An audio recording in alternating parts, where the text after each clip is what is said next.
ассалому алайкум дӯстон, хуш омадед ба шабакаи мо. Дар ин навор оиди тозатарин ва муҳимтарин хабарҳо аз ҷаҳони ММА гап мезанем. Лайкро зер кунед, мо бошем оғоз мекунем. Шахсоне ки аз Москва ва Московский област хоҳиши гузаштани граница дошта бошед, пас мо ба шумо дӯстони худ Акай Умед ва Акай Ғуломро тавсия медиҳем, ки тӯли чанд сол мешавад ки онҳо дар ин соҳа кору фаъолият мекунанд. Номерора канали Паҳлавон куҷа гирифтем, Акай Ғулом, Акай Умеда. Хай беҳтарин даъмати калон ки рафтем.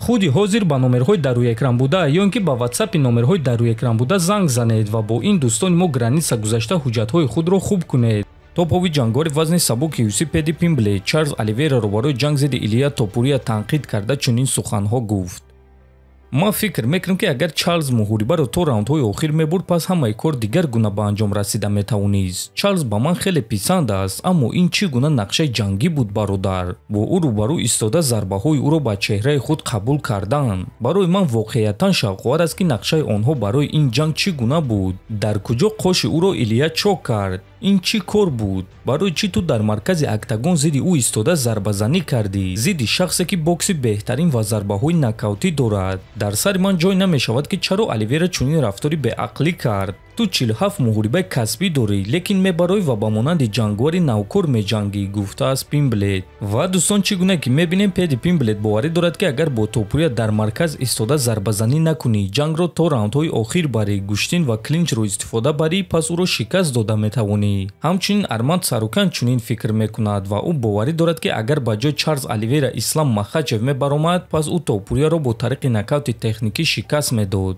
Ислам Махачев Илия Топурияро ба нокаут равон мекард, бо тариқи нокаути техникӣ ғолиб мешуд. Ислам ҷангвари сатҳи дигар аст. Илияро бо Ислам ҳатто муқоиса кардан дар кор нест. Топурия якум рақами пан-фу-пан барои он шуд, ки Ислам акнун дигар чемпион нест. Лекин вақте ки Ислам дуюм камарбандро мегирад, ӯ боз якум рақами пан-фу-пан мешавад. Ман фикр мекунам, ки Ислам Ҷек Дела Маддаленаро шикаст медиҳад ва якум рақами беҳтарин ҷангвар новобаста аз вазн мешавад. Амма бошам то он вақт дуюм рақами беҳтарин ҷангвар новобаста аз вазн мешам, ҳамчун чемпиони вазни сабуки UFC. Баъд ман Исламро мезанам ва якум рақами пан-фу-пан мешам. Орзуҳои калон кун ва барои онҳо меҳнати зиёд кун, гуфтааст Сарукян. Ҳамчунин дӯстон, Арман боварӣ дорад, ки Топурия барои ӯ аз Чарлз Оливейра дида рақиби осонтар хоҳад шуд.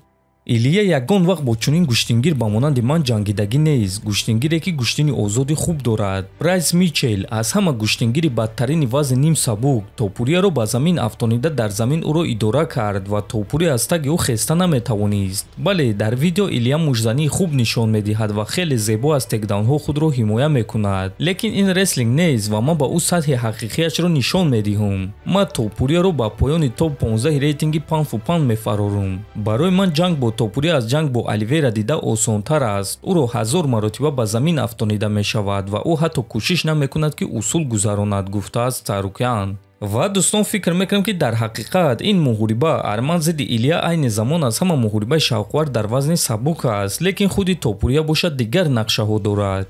Вақте ки ман Оливейраро ба нокаут равон кардам, ман зиқ шудам, чунки аз аввал ман бо ӯ ҷангидан намехостум. Ҳадафи ман ҳамавақт Ислам буд, лекин ӯ гурехт ва ман маҷбур шудам, ки бо Чарлз ҷангум. Ислам медонист, ки ман хатарнокам, медонад, ки ман ӯро ба хоб равон мекунам. Ҳатто Ҳабиб ин чизро медонад. Ягона сабабе ки онҳо бо ман ҷангидан намехоҳанд ин аст, ки онҳо медонанд, ки ман ғолиб мешавам. Ман мехоҳам, ки Ислам соҳиби камарбанди вазни нимёна шавад ва UFC ба ман иҷоза диҳанд, ки ман ба вазни нимёна баром ва сеюм камарбандро соҳиб шавам. Ман доимо ин суханҳоро мегӯям. Ягон корро агар ки ягон кас карда тавонист, пас ман низ ин корро карда метавонам. Лекин агар ки ин корро ягон кас кардагӣ набошад, пас ман аввалин шахсе мешавам, ки ин корро мекунам, гуфтааст Топурия.